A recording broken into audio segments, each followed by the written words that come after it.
We'll start with Traco, since you're first on my list. What is the most common error candidates make during the interview process? That's a good question. And you could go wrong in an interview. But I would say what I experienced over the years, 12 to 15 years of reviewing applications and interviewing candidates, is just really not being prepared. What I mean is thinking you could wing it and be excellent.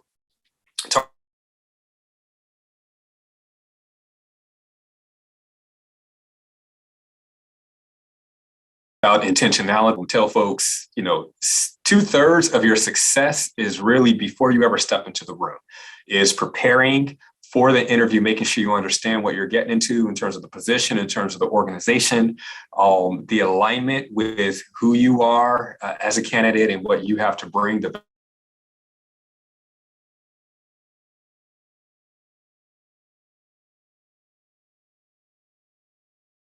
bring. And if you prepare than the average person. And so not taking the time to do that, you're at a significant disadvantage. So I'd say not being prepared, not putting the time in to get ready is the biggest mistake you can make.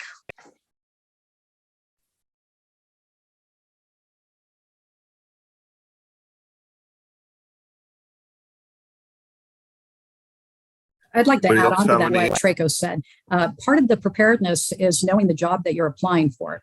And I have had people come in and interview at various places where I've worked, and they didn't even know what job they were applying for.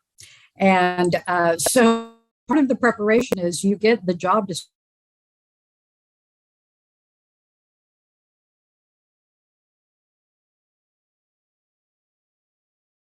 If there is one available, which hopefully there's upon that job description. So when I am helping interviewers prepare, I say, get your interview questions primarily from the essential job duties listed on the job description, and just ask people about their experience with those essential job duties. So when you're preparing for an interview, then you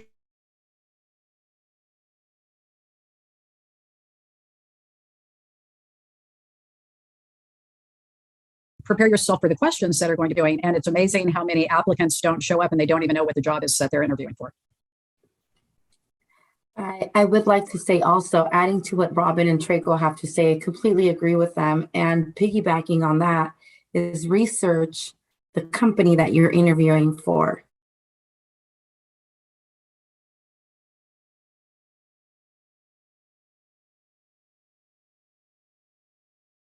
A lot of times I have people who interview me is associated with oil and gas. What do they do within oil and gas?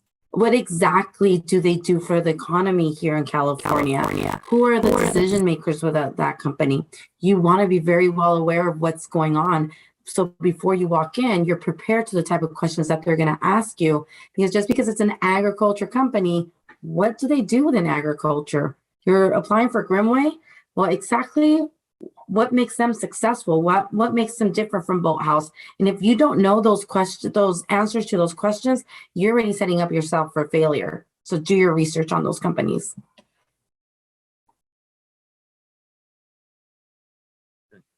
Great advice. Okay, next I'll ask Robin. What is the biggest mistake a candidate can make while completing an employment application? Well, one is not completing it all the way, and so leaving some things blank. And so many years ago, before the internet, it was difficult to remember the address of places where you work, the phone number, who your supervisor, or how to contact your supervisor, all of those types of things. Now, there's no excuse for not completing an application, every single thing that is asked of you.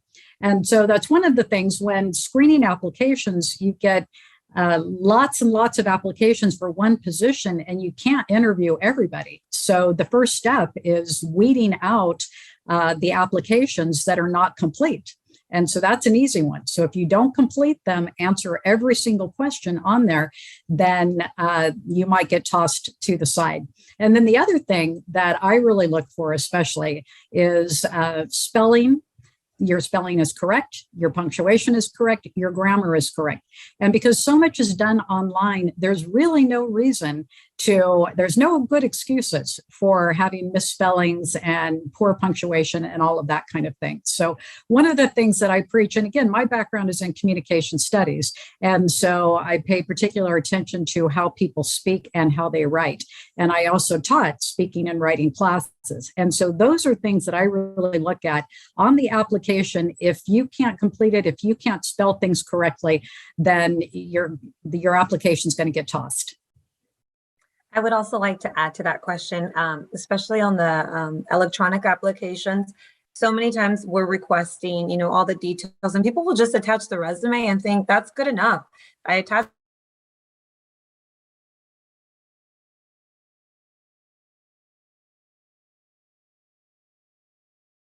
has all the information, I'm good, and I have to fill all that stuff aside from attaching a resume. Yeah, let me just chime in too. Here's a little tip that I've used myself, and I preach it to all of the students that I've coached over the years. Anything that you're going to write and put online, do a first pass and then just put it in Word first. Because a lot of times with spelling, I've worked with organizations where they did spell check for you, and I've worked for many where they did not. And so if you're typing it in and you're hoping for the best, your best intentions don't always translate to, no misspellings or errors on your application. Do it in a Microsoft Word format first. It'll catch, if you have an updated version, it'll catch those minor errors for you. It will even give you tips on grammar and different ways to phrase things. And so my recommendation is do it outside of the system first, then just cut and paste it, punch it in. And that's the easiest way to go. Takes a little bit of time, takes a little preparation, but it's worth it. So, yeah, I want to chime in also. Make sure if you are sending emails to job recruiters or whoever that you spelled their name correctly. So that's one of the things that happened to me is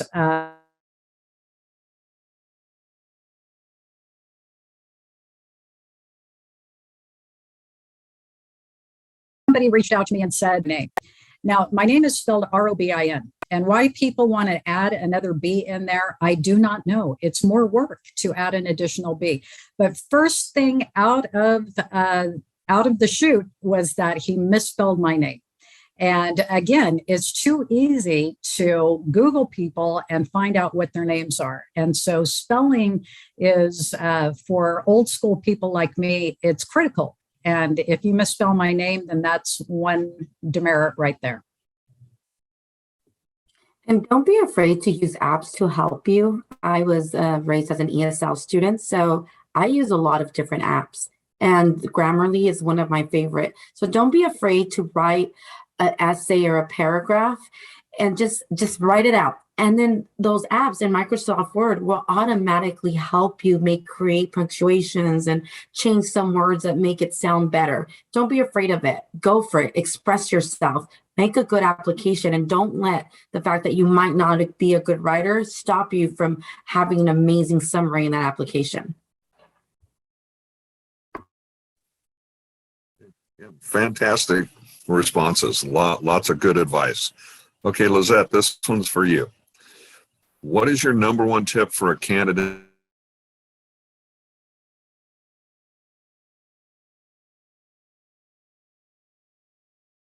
through a screenings a day? So this is a good one. First of all, if you're going to be going through a phone screening, do your research. Who are you going to be talking to on the phone? What kind of questions do you think they're going to ask you? Before the phone screening, they're sending you emails. So you should be going back and forth with them. You should be aware of who that person is, what their title is. Be prepared. A lot of times someone's on the phone, I can hear your smile. If you're not smiling and you sound like you don't want to be there, I can hear it. If you're wearing yoga pants and a sweater, I can hear it. You need to act like you're in an office, you're standing in front of a decision maker, and you're ready to sell yourself. You are a living, breathing product right now that is trying to sell itself. It doesn't sound that great, but that's exactly what it is. No kids on the background. If you have kids at home, and I understand with this pandemic, everybody has kids at home lately, everybody does. go outside, go into your garage, get in your car. Make sure that your attention is completely devoted to that person that's doing a phone screen with you. Because guess what? If that person and you don't have a connection over the phone, and it's one of the hardest connections to make, your application isn't going any further. It is my job to represent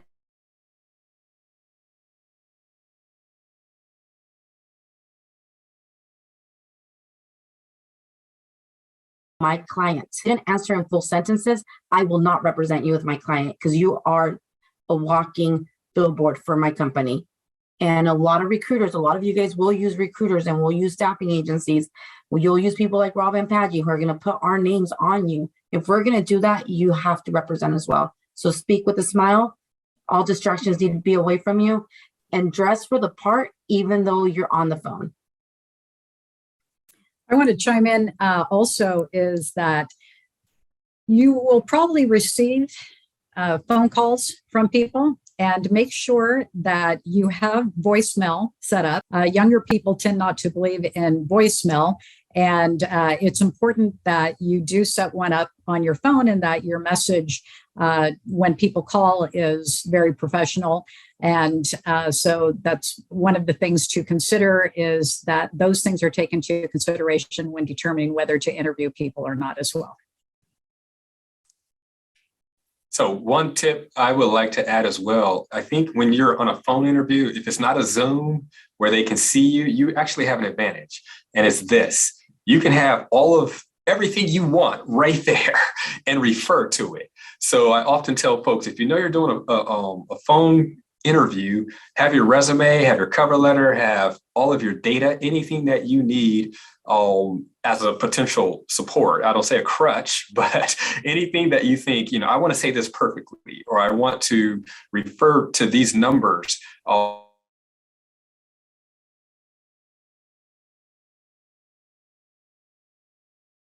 You have an advantage because they can't see the world.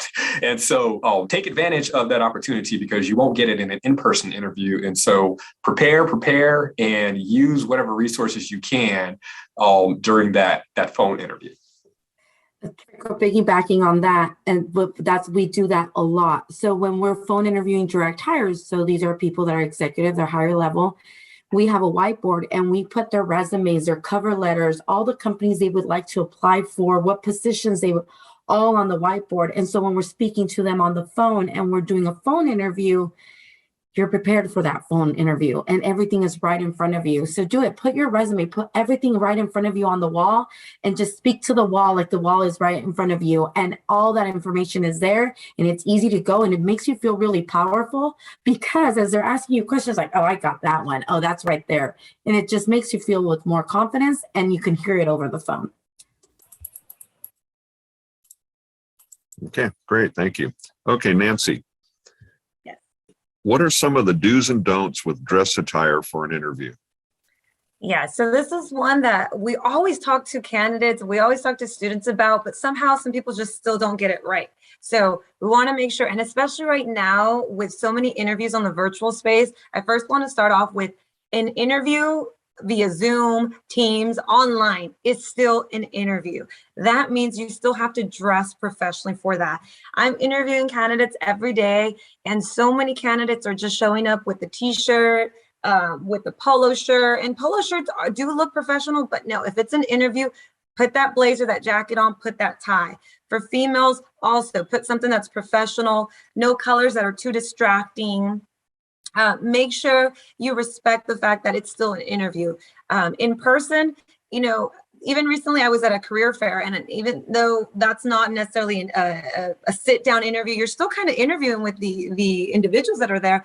Too often students were coming by with shorts. And you knew that they were there for a career fair because they were wearing a tie, but it was with shorts. That just doesn't go. For the men, I will have to say, especially a lot of college students, make sure you put a comb through your hair. And I know that sounds like, what do you mean? Like people are not doing their hair? That's how it seems. And you want to look like you are ready to start on that job. And that goes with your personal hygiene to the clothing you're wearing. So I would just want to recommend to everyone, please make sure that you're wearing something that's business professional, and always remember that the virtual interviews are still an interview. That's my advice in that area. Yep, we both got it. I would suggest that you look at the company on the website, or if you can actually do a drive-by or something like that, so that you can see what people at the company wear.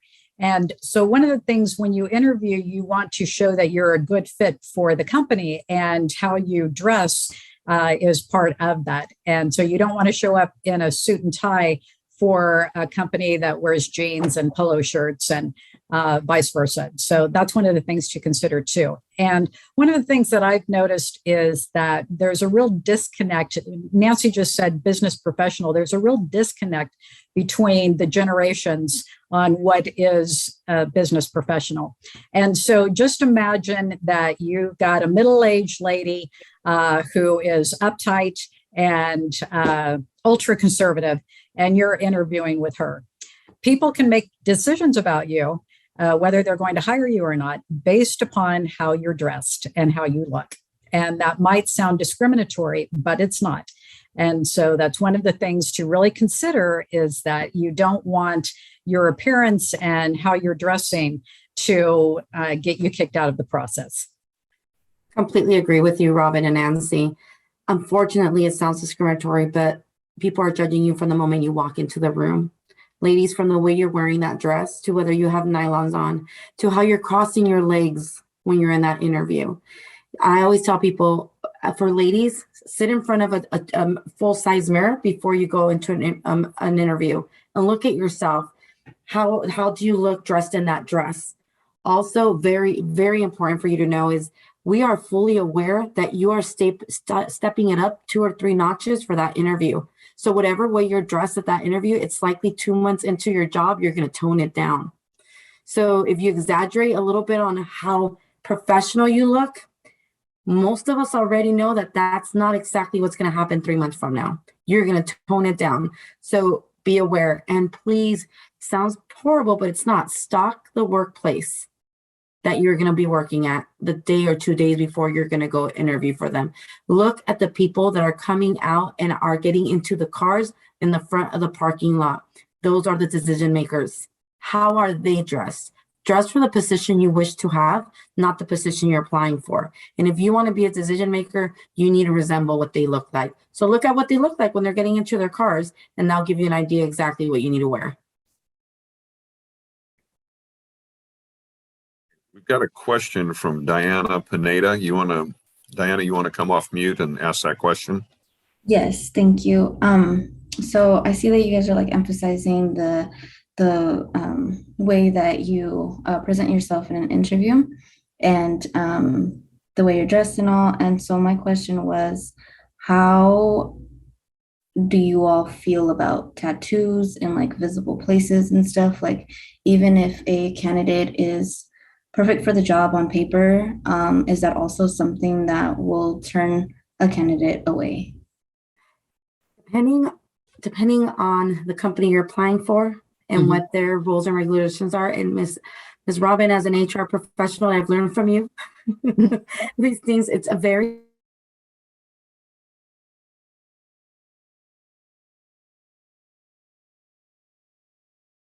with the tattoo handbook that you're not allowed to have any visible tattoos unless you have them on for religious reason. Then you cross into a different aspect.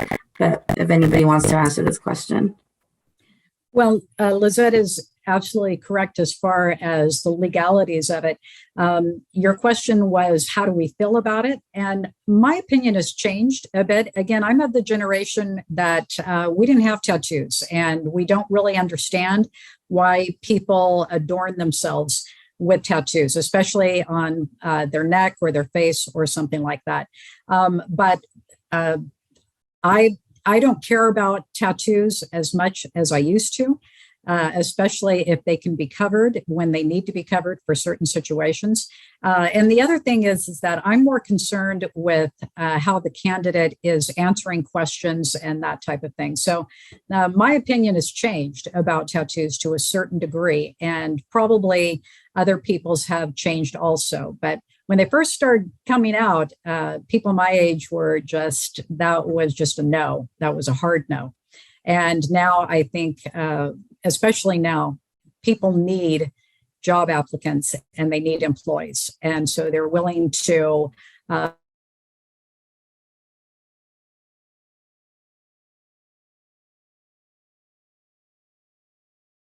compromise on things. Good question. Okay, move on now. Draco, this one's for you. What's your best advice for a candidate who has a panel interview? Oh, that's a great question. And the first thing I would say is, again, be prepared, because you're likely at some point in the interviewing process to potentially talk with more than just one person. So you should definitely be prepared to talk to maybe 2, 3, hopefully not 4, but it could be more than one person for certain. And so one of the main things you're trying to do in any interview, whether it's one person or 5, is connect with your audience. And so I know Robin will speak to that as a communications professional. And so there are a lot of different ways that we connect, but one is, of course, by making eye contact. So, looking at someone, if it's Zoom is tough, virtual, that's one of the tough things. You don't get to connect at the same level, but if it's in person, look at folks, speak to them directly.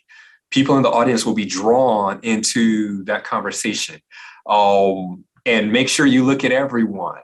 If it's a panel and there are 3 or 4 people, talk to each one.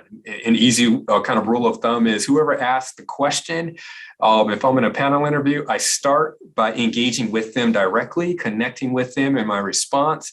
And then after some time, because I don't want to stare at someone for a full minute, that could be scary, then I'll move on to other folks in the panel. But I always start with whoever engaged with me, because you want to be equitable. You want to connect with everyone. But you also want to kind of bounce around and not stare a hole in someone's head.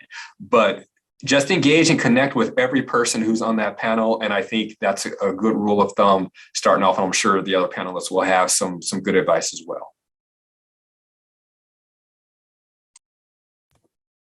I thought that was great. I was going to say that the important thing is that you don't just answer the question looking at the person who asked the question, that you make sure that you are looking at everyone. And I think panel interviews are scary. There's no getting around that. But one of the things to remember is that you just are having a conversation with people. And so if you can just get into your head, I'm just having a conversation like I would be at a party or something like that, and just talking with everybody, then hopefully that will lessen the anxiety. But that is one of the things, is that when you have to talk to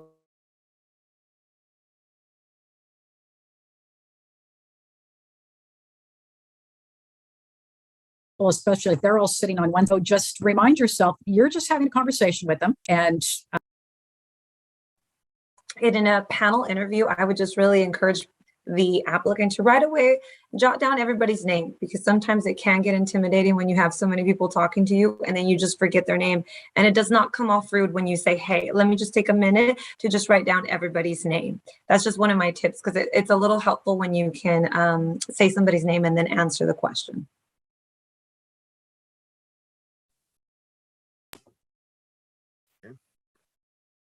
Next question for Robin.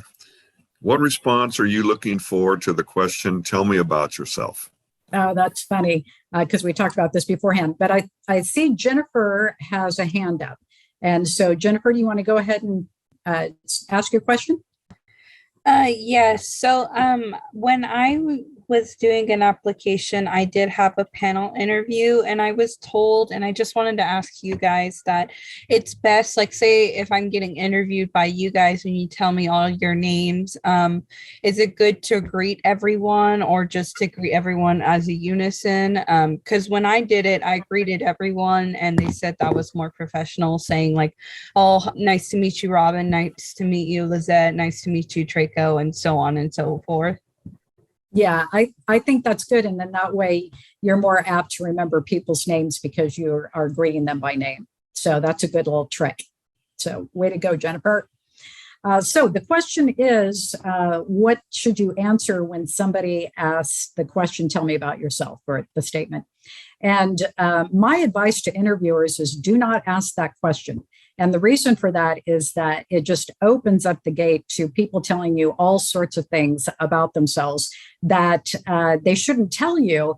And one of the things that I don't know that we're going to address it all, but there is something called protected classes, and federally and in the state of California. And employers may not ask you questions about protected classes status, such as your race, religion, sexual orientation, those types of things.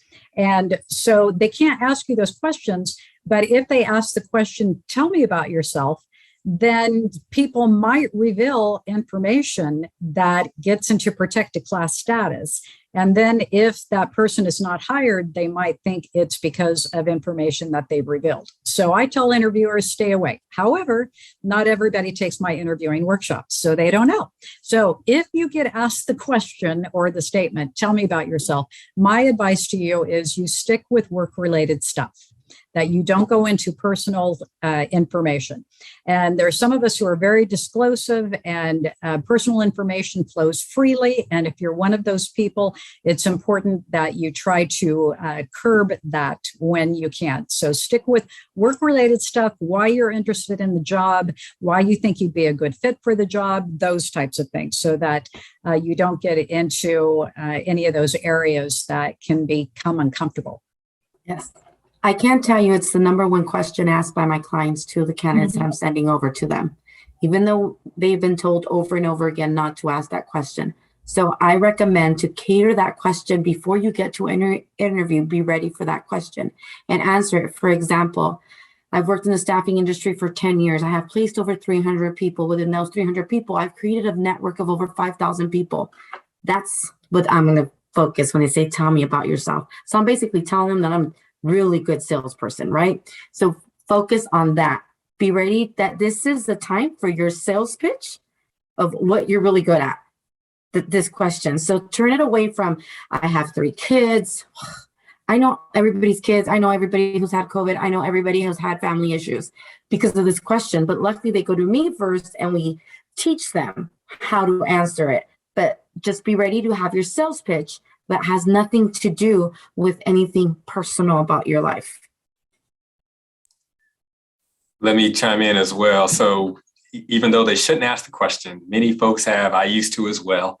And so I understand that you're likely going to get it. And so I always tell folks, definitely be prepared, because the last thing you want to do is not be prepared for that gimme. One of the things that you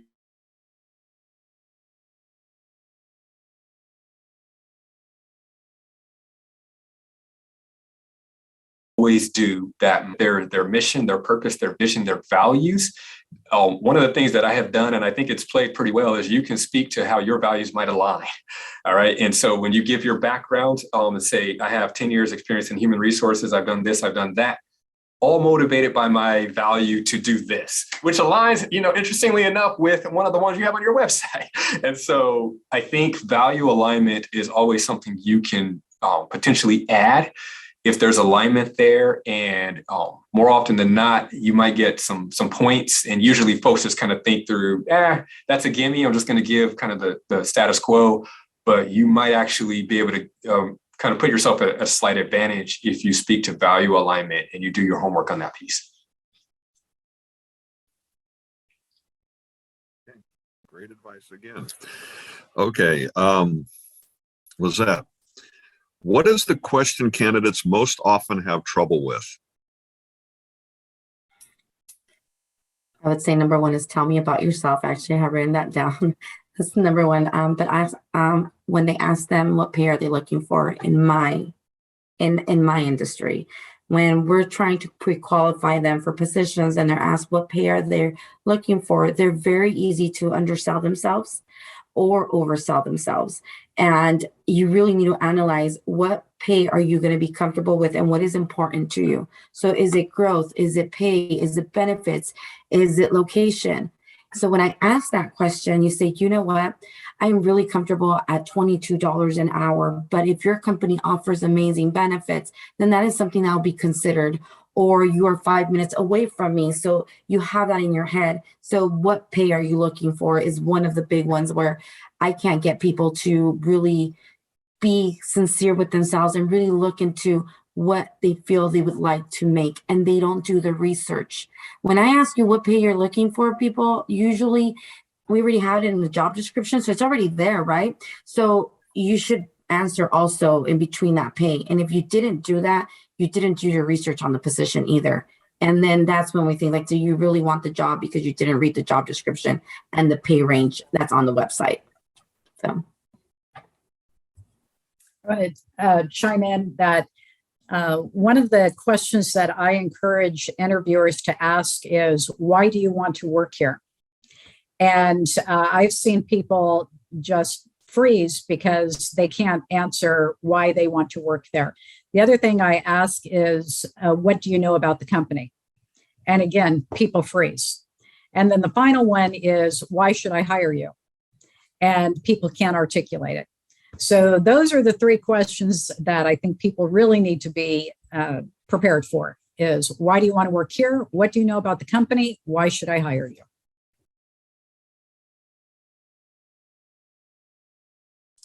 Those are all really tough. And then there's one more too that I used to ask, and it gave, I'll say college students for certain, a lot of trouble. And that was, tell us about a time you made a mistake and how did you handle it? And so the biggest wrong answer that I often heard sometimes from students would be, it's never happened, because they were shocked. They weren't ready for it. And so I was like, I'm looking at your transcript. You wanted that C or that D in that class? Never made a mistake. Don't tell me you're perfect. One of the responses that I've learned to potentially give, because it can be a very complex, tricky question. You don't want to say something that's too negative, but you want to show that you're authentic, you're honest. So what I would encourage students to say is, one of my values is I'm committed to learning and growing, a lifelong commitment to continuous improvement. So I'm always working on something.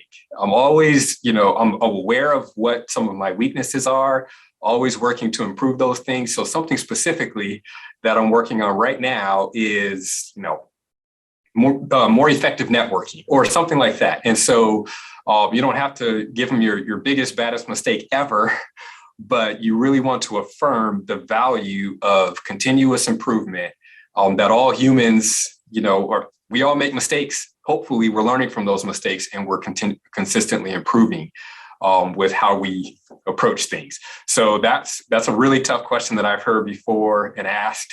And that was a solid response that I've heard some folks share.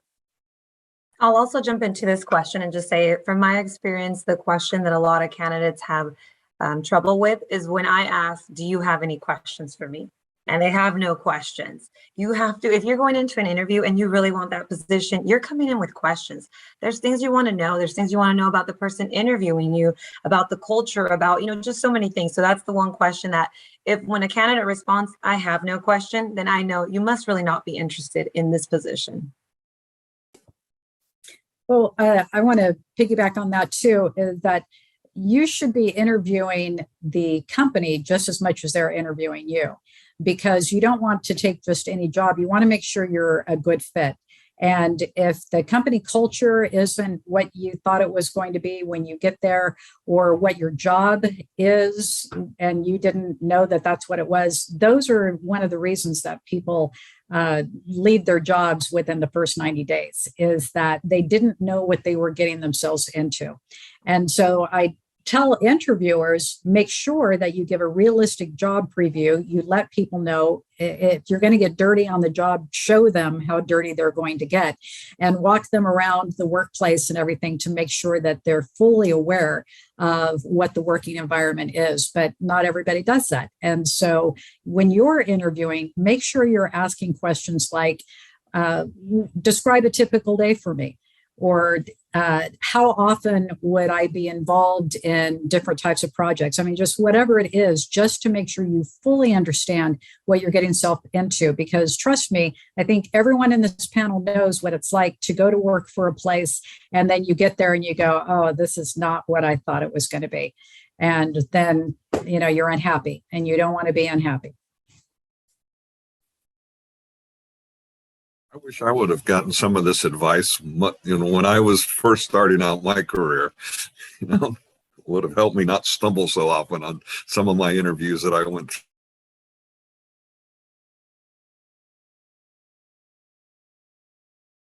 years ago. Okay, a candidate that is overqualified for a position convince a company that they're the best candidate, and how can an underqualified candidate convince them that they're the best candidate? Yeah, and that's a tough question because that's pretty hard. When somebody's overqualified, my suggestion, and I know I'm hoping everybody else has a good input for this one because it's a tough one, is you really have to be able to explain to an employer, how is it that in the future, this position you're applying for actually makes sense. Don't just convince me right now that if I hire you right now, you're going to stay with us. Because in the back of our mind as employers, we're thinking, if you're overqualified, you're going to leave us the minute anybody else comes knocking at your door. And there goes all the time and investment we made into you. So when we've, for example, at Cintas, when we've given somebody an opportunity who maybe prior to coming to Cintas, they were a supervisor, they had lead positions at a company, and now they're coming to us and they want a frontline position. What they're sharing with us has to convince us that there is a reason, and maybe in their personal life, or maybe they change of career, whatever may be, that really makes sense, that they want to be there. And in the future, it makes sense. But that could be a really difficult one. So before I chime into what about if you're underqualified, let me make sure our guests, if they want to.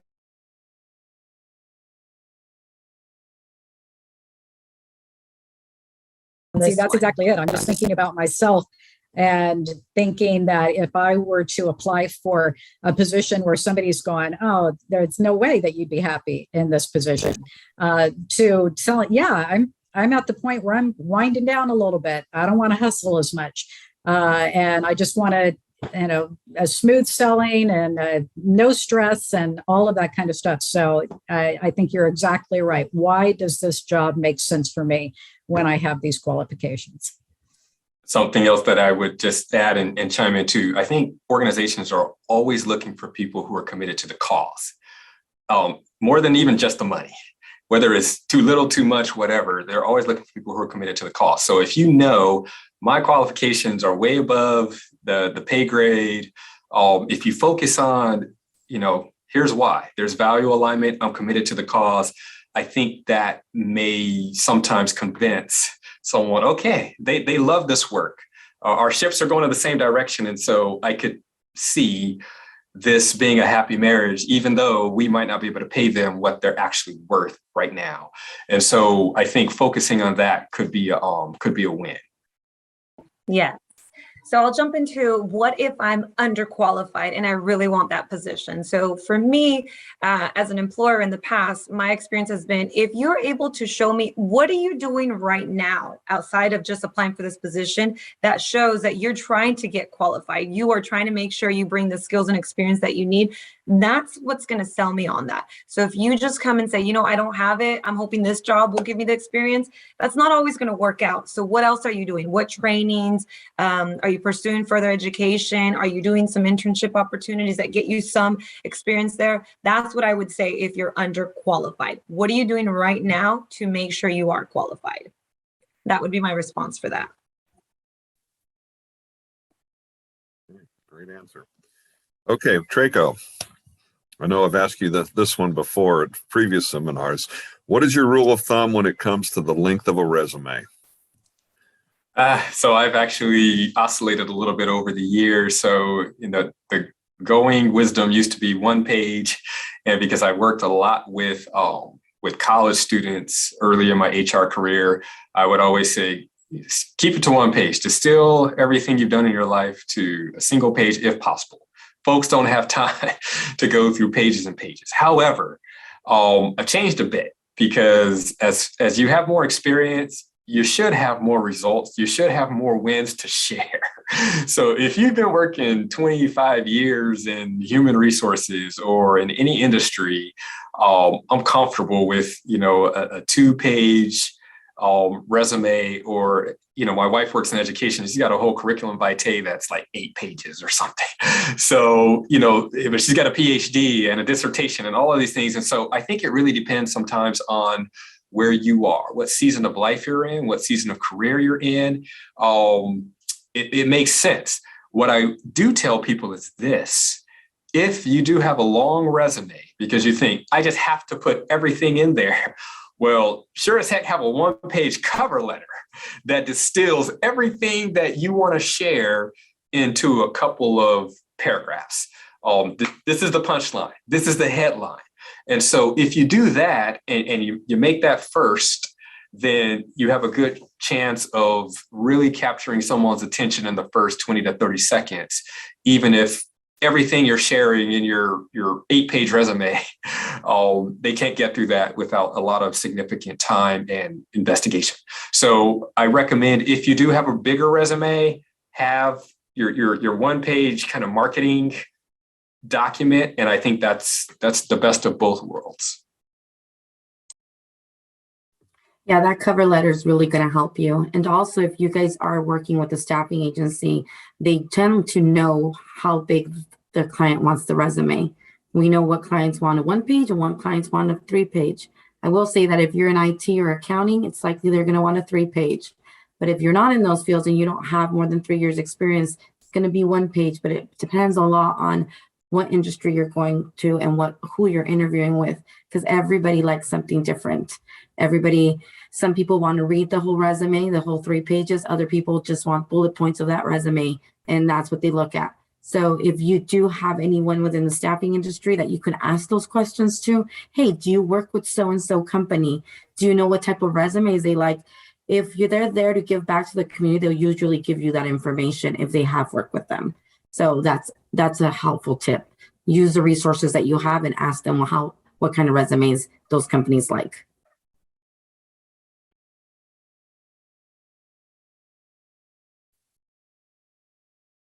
Any other additions from anybody else? I'll just add this. Traco, I know you've told me this in the past, that the average time that a person that doing the interview reads that resume is like 30 seconds. It's some real short time. 20 seconds. I think 20 that seconds, was the okay. national average, sadly. Yeah. Nancy, I think you were going to share something, but that was the last person. No, I was going to say, yeah, very short. I mean, I grab the resume and I go to the last place they worked. I look at what the title was and how long they were there. And then that helps me understand, do I keep going? Okay. Next question. And Robin, this one actually came to me yesterday. My daughter called me and said, should I do this? And I said, well, wait until tomorrow night's seminar and I'll get you an answer. Okay. After an interview, should candidates send a thank you card or will an email suffice?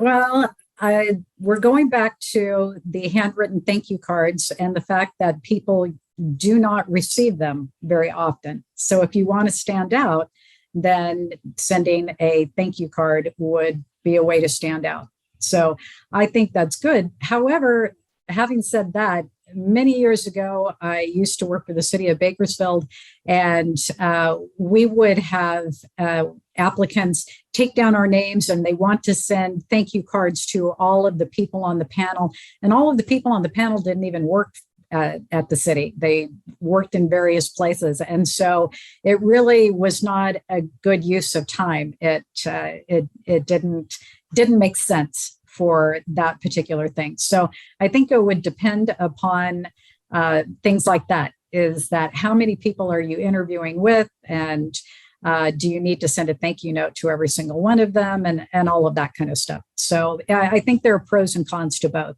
I think people are so used to receiving emails, but having said that, people get overloaded with their emails and they don't read their emails. And so you just have to take all of those things into consideration when determining what to do. So sorry, I can't give you a yes or no answer for you to tell your daughter. So she's just going to have to watch the entire webinar in order to get that long-winded answer. I would also mention when it comes to even just an email, because I get the emails all the time and I appreciate them just as much as, I hardly ever get any handwritten anymore. But in the thank you email, I really enjoy when the candidate is able to recap something that they enjoyed about the company just through the interview that they learned. Like if it's a little bit more than just thank you for your time for doing the interview, when they give me a little bit more that they walked away with, that kind of is very memorable to me. Yeah, I did want to say something else about resumes, though. When you are crafting your resume, you don't want to have the same resume that you send to every single company that you apply for. And so a little trick is to get the job description, go down those essential job duties, and on your resume, make sure that you are mirroring those essential job duties as much as you possibly can. So if you're going to list duties that you have done as part of your jobs, and make sure that you're using the same language as much as you possibly can to demonstrate it's a good fit, that you have that experience. And so that's just one of the ways that you can use the job description to help you craft the resume and then also to help you prepare for the interview questions. I agree with that 100%. And one of the other things you should also be aware of is many organizations use an algorithm. So that means before they even HR professional even looks at your resume, you're getting scored on fit and matching for usually those essential functions of the job. And so I've even told folks, they said, what if I'm transferring careers? So I haven't done this before, but I want to do it. I have a lot of passion. To Nancy's earlier point, I say, well, that's where you write a really damn good cover letter that speaks to what you've done in the past and why you've done this in the community or somewhere else. And then you put some of the essential job description language in the cover letter if you can't authentically do it in your resume. But somewhere in your documentation, you want to mirror that language, to Robin's point, and some of the same words. Go through and make sure that you have some of those exact same words, if possible, to the extent possible, because those algorithms, they're going to be looking for some of those magic same words on your documentation when you apply.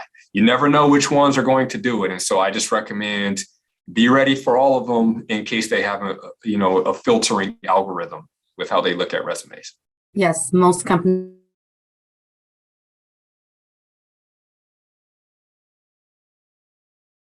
use the resume parsing systems resume in order for a resume to go on top. If not, your resume is going to be number 30 instead of number 2, and you want your resume to be at number 2. And if it's asked to be bilingual, say bilingual, you say Spanish, use the word bilingual, but also use the language that you speak so it could take you even further to the top. If it says that you need to know SAP, make sure it says SAP at least 4 different times in your resume so you're all the way on top. And just use those keywords that are on the first few bullet points of that job description and blast them all over your resume, but make sure that it still sounds professional. Again, great advice. Okay, Lizette, is it okay for candidates to follow up on the status of their application? Definitely. I completely agree that you must follow up. I want to know that you're interested in the position, but there is a thin line between following up a little bit too often. So if you're emailing me a few hours after the interview, that's too soon. But following up maybe 48 hours after the interview, that would be perfect, because I usually have other candidates that I'm interviewing for this position. I want to know that you're interested. I want to know that you really want this job. So just please follow up.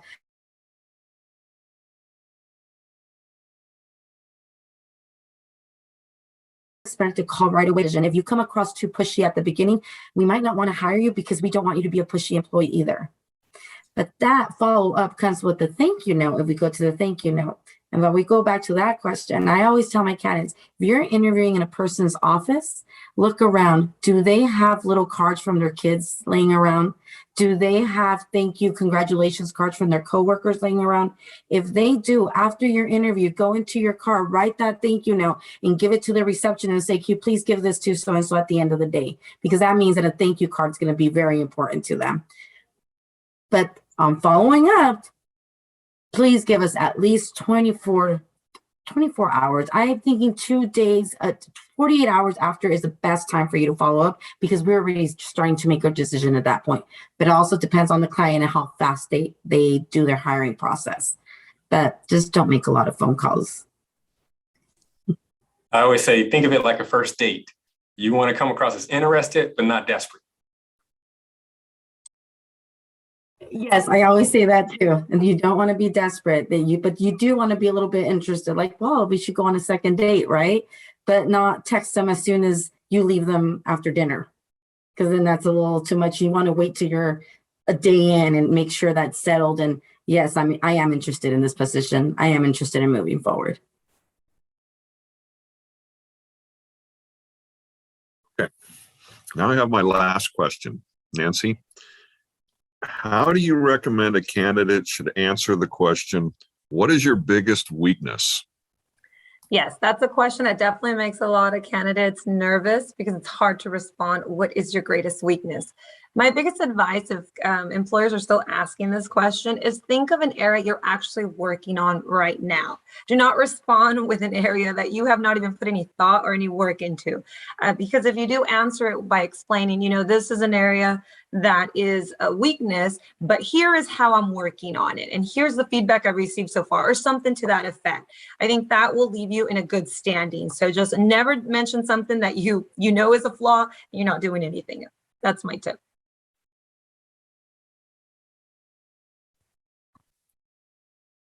Other advice on that one? I'll just chime in. I tell interviewers not to ask that question. And one of the reasons is because I was tired of hearing the answer. My biggest weakness is that I'm a perfectionist. My biggest weakness is that I care too much about the job. I won't leave home until, stuff like that. And so I just got tired of those answers. So if you are asked, what is your biggest weakness? Don't say it's that I'm a perfectionist, because that is a humble brag and people can see right through it. Again, I'll just add, when I coach some students about that, and first of all, I don't think that question is appropriate to be asked, of anybody. But if you are asked it, you can be put in a position that you're going to lie if you say you don't have any weaknesses, and they're going to know it, or you expose something you don't want your employer to know. So I agree, like with Nancy, you pick out something that, maybe you weren't a good writer at one time. And so tell them, I've really worked to strengthen my writing skills, and I've gone to this course and that course. And they show that you're making this improvement and you're constantly looking to better yourself. Traco? Nope, you said exactly what I was just going to reaffirm. And as to I think a very similar question. Tell me about a time you made a mistake, or what's the worst mistake you ever made? All kind of similar. And you're committed to that continuous improvement. And as part of that journey, you're working on this particular issue. So I think that's a good approach. That's the end of my prepared questions. Now I'm going to turn it over to the audience and see if they have any questions. So if you have a question, you can either put it in the chat or raise your virtual hand and we'll recognize you and see if we can answer your question.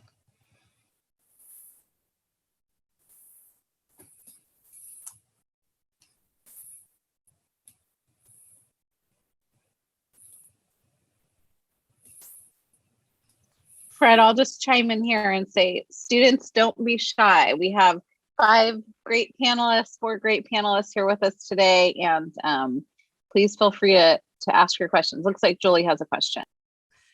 So I don't necessarily have a question. I think all of your advice has been phenomenal. I wish all the hundreds of people that I've interviewed over the years had listened to you prior to coming into interview. And I know Traco personally, but the rest of you, phenomenal, amazing, incredible panel. And I am feeling so phenomenally blessed that that CSUB brought this to us. And really, really feel like everything that you said was phenomenally valuable. So I really just wanted to say thank you so much for your time, and thank you so much for the work that you're doing. And I'm really excited that they said that the recording is going to go out to the mentors and mentees as well, because I really want my mentee to have the opportunity to hear your great advice as well, because I think it's really good, not only for people going in to look for an actual job, but going into a student teaching potential position and those type of things where they are going to be in contact with potential employers always through the series of that. So just really wanted to let you know how thankful I am and what a great job you guys did. Okay. Michelle, you've raised your hand. Go ahead. Hi, good evening. I'm just about to, well, thankfully end my program for the Masters of Social Work, and I am currently in internship. Do you put that, would you put that in work experience or volunteer? I'm thinking work experience, but I'm not too sure.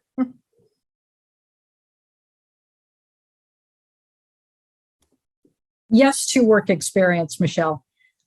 So yeah, I mean, even though you might not be getting paid for it, the purpose of an internship is for you to learn skills on the job.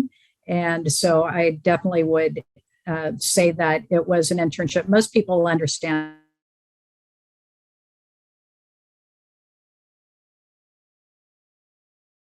Now we have a question from Lisa Garcia. It says, would it be okay to reapply for a position that you'd been rejected before? If so, how long should you wait to reapply?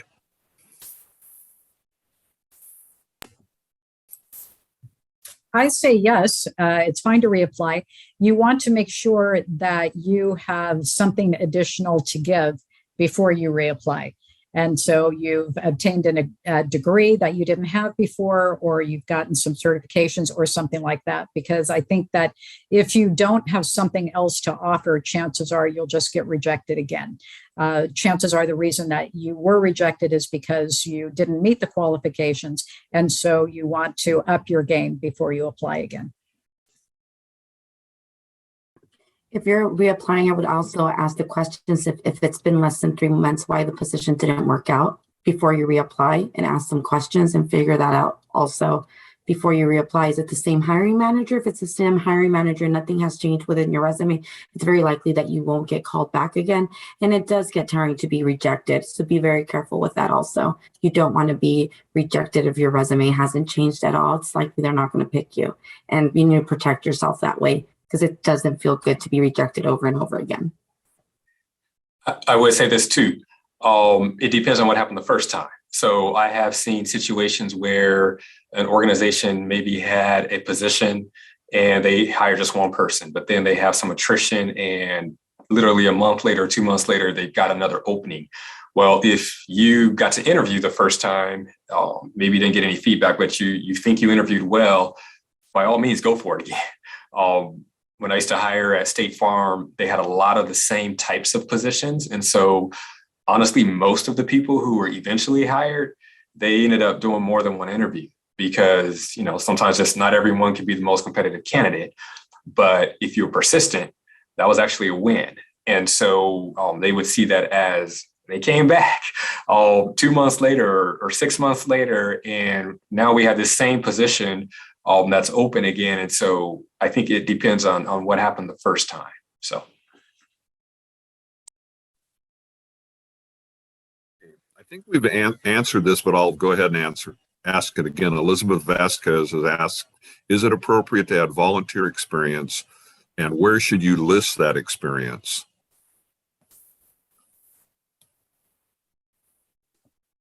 Yes, do list volunteer experience, especially if it's job related. And you would list that under your paid experience. So you have a section where you have experience, and then you have a section volunteer or community activities. And so you would list it after that.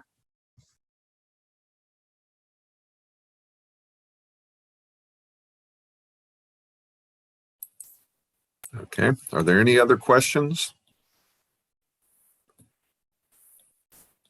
Okay. Last call. Not seeing any pop up right now. And no question is a wrong question or a dumb question, please. This is your opportunity. Feel free to ask questions. Well, one of the things, since we have some dead air, I'll fill it. One of the things that applicants need to know is that it is legal for a prospective employer to put you into Google search or Bing search or whatever, see what pops up.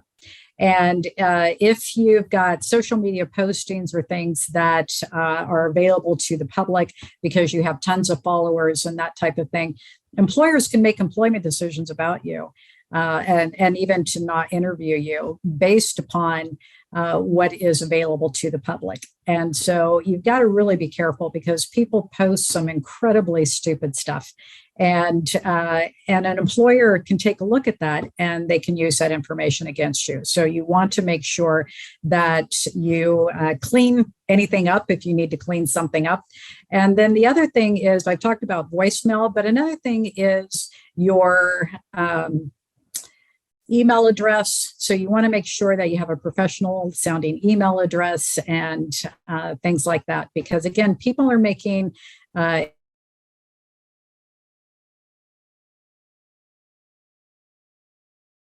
decisions about you, even way in the beginning of the game. So be careful about those things. And even though this is unsolicited advice, though, oh, sorry, Sandra has a question. I'll wait for that. Okay, I just want to chime in on your comment about social media. My teacher did say, and we just learned this, and it's amazing. If it's something that you don't want your grandmother to read, then don't post it. And that's what I tell my grandkids. Yeah, and it kind of depends on who your grandma is, though. But that's right. Definitely, if you don't want anyone to take a look at your social media posting and say, yeah, this person's not for us. So those are things you have to keep in mind. And again, it depends upon the company you're going to work for, because different companies will have different standards. Some companies won't care at all. And some companies, you got to remember, this person is going to represent you. And you need to make sure they represent you well. So that's just my little addition to that. We have a question from Jerome now too, is why should we, when asked, why should we choose you for this position? What is the best way to sell yourself without coming off as arrogant? I like to highlight, or I recommend candidates highlight your strengths, but follow up with how you demonstrated it through the interview or examples. So depending the position, depending what you're saying at the end, like I'm the best candidate because I am, whether it's bilingual, I have this experience as I worked at here, like say it, and then what's like the supporting evidence to that. And saying a couple things, you might think you're sounding arrogant, but hey, this is a position you really want. You got to sell yourself.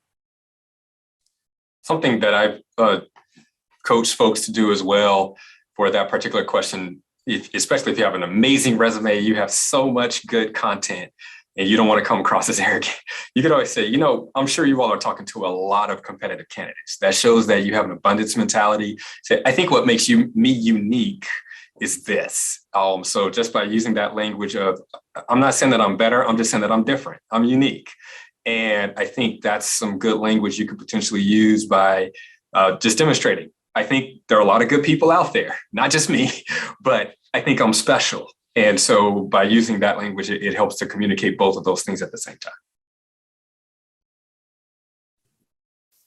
Well, I would chime in there in not necessarily saying that you are the best, but that I agree with Traco. This is what I can do for your company. This is why I really want to work here, all of that kind of stuff. And so it tones down the arrogance, but also helps you answer the question in a way that interviewers want to hear.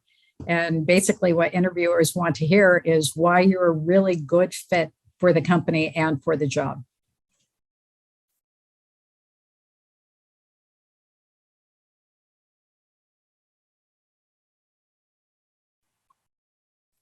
Okay, I have one other question I'm trying to find here on the chat.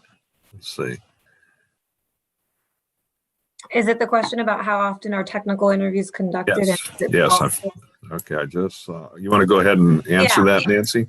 Yeah, so let me just read it again as it's written. How often are technical interviews conducted, and is it possible that they are mixed with traditional interviews if not specified? So I'm just trying to get clarification. Does that mean like actual like video interviews, or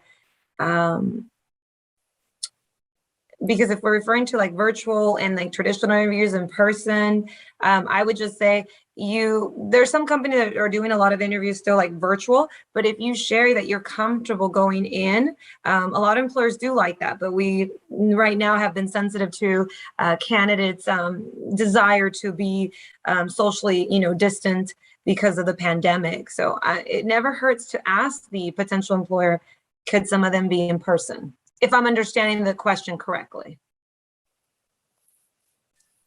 Yeah, so I think it was Richard who had that question. So I do know a number of companies, and sometimes tech companies, especially like maybe Facebook or Google or different folks, they may have you solve a problem. So the interview, you walk in and then they say, boom, solve this for us. And so if that's what you're referring to with a technical interview, I've heard a lot of different pieces of advice there. It's hard to know what to prepare for, how to plan, unless you have someone who's helping coach you. So I used to have a friend who worked at Google, and he said the best thing you could do is talk to someone who's taking that journey, and they can give you some insights into the type of technical question they might ask, and you can prepare. Otherwise, it's almost just, good luck. Hopefully you know what they're asking for and you happen to solve it the right way. But in terms of preparation, if you know someone who has gone through the process, or a staffing agency that maybe has had folks go through the process, to Lizette's earlier point, use your resources. Try to figure out, okay, if they do ask a technical type question, what might it be like? How should I prepare and do that homework? I've worked with a lot of the IT companies in town, and it's very likely that you will have to take a technical test, before you go through to an in-person interview, because they need to make sure that you have the aptitude needed for the position that you're applying for.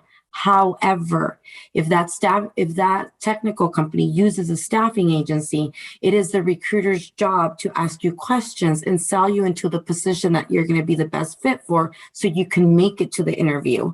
Because the interview is going to be the seller, where you need to go. And so if you're interviewing with me and you have entry-level capabilities, then I'm going to make sure that they're going to interview you for help desk level 1. So I know you passed the test, so then they can do an in-person interview. And at that in-person interview, you sell yourself for the help desk level 2. So it's very important that you use the resources around you to get past the technical part of it if you want to go into the in-person, because most of those IT agencies definitely need you to pass the test prior to moving forward. Yeah, I can back that up too. When I was working for the county, we would have certain positions that we would give, quote, a technical test to. We give them a spreadsheet, give them data, develop this spreadsheet into a report format, or here's a situation, write a memo to your boss explaining what's going on. And if you didn't pass that, you didn't move on to the interview portion. So they are used in government as well as the private sector.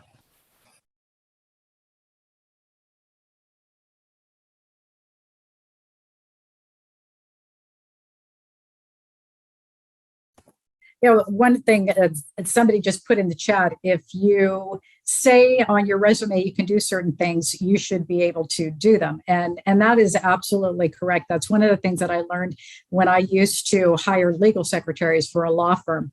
And I would ask them, what is your experience and how good are you on the computer and this and that and the other thing. And people would just say whatever they needed to say to get the job. And then we figured out that they didn't have the expertise that they said they did. And so then we began to incorporate into the interviewing process, sit down at the computer and show us what you can do, and all sorts of things. So that just improved our interviewing process. But definitely, you don't want to put anything on your resume that is not absolutely truthful, because that's one of the things too that can get you fired in a heartbeat, regardless of how long you've been at the company. If anybody ever finds out that you lied, and that's one of the things, is that a lot of people do pad their resumes and say that they have things that they don't, and that's just not a good thing to do whatsoever. Be very, very honest you don't get a certain job as a result of that, then that's probably a good thing, because you probably wouldn't be very good at that job anyway. Good advice. It'll come back to haunt you sooner or later. Okay, are there the last call for any questions? Okay, not seeing any. Okay, I just want to, before we have the drawing, Christine will take over for that, but I just want to talk about the Runner Alumni Mentor Program, our RAMP program. Okay, what our RAMP program is where we match CSUB students, usually juniors, seniors, and grad students, with an alumnus. And we try to match them up based on career aspirations, the field of study, things like that. And it gives the students and the alumni a chance to bond, and you can learn a lot from both sides. We've been running this, Nancy, for 4 years now. We'll be starting a new cycle in the fall, in August timeframe. So those of you that fit that junior, senior, graduate student criteria, we urge you to apply when we send that out. But the application will be through Runner Bridge, so you need to check on the Runner Bridge. Christine, have you put that if you can put the Runner Bridge website link on the chat, that'll probably be helpful. But it's a very beneficial program. I've been in it since the beginning. Nancy's been in it since the beginning. We've had multiple mentees, as we call them, and I have some that I've helped get internships, get jobs, give great advice, and be able to help them pour back into that student, give them some guidance, because my career is basically over. I'm retired. I'm semi-retired. I still teach at the university, but I'm involved in a lot of civic organizations. I can give them a lot of insight on how to get jobs at nonprofits or to, in government, things like that. I'm on the board of directors of the company Traco works for. And so I've had a couple students that I've steered that way. And, I think they've made pretty good employees. So it's a great program. It's been it's real rewarding for the mentor as well. To when you're talking to those young students and you're able to pour back into them and give them advice and you see them succeed, it really makes you feel good. So okay. Now I'm going to turn it over to Christine to tell us who the winners are. Okay. So I put everyone's name in a drawing, and these 4 names came up in my random draw. The first one is Katerina Morales. The second one is Martin Vega. The third one is Luisa Perez. And the fourth one, I'm so sorry, I don't know how to pronounce the name. Is it Ninetsin?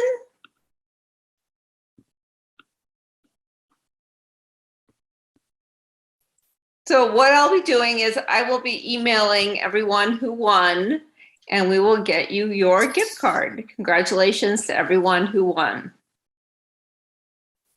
Congratulations. Okay, thanks, Christine. Okay. Well, first of all, I want to thank our panel members. I thought you did an excellent job. I really appreciate all the insight that you've given our students and alumni. It's just invaluable.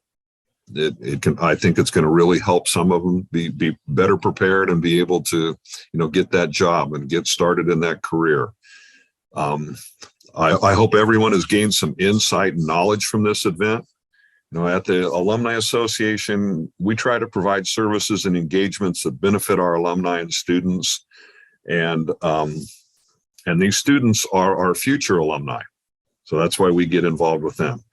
And finally, I'd like to thank all the RAMP committee members and the alumni engagement staff for helping plan and organize this event.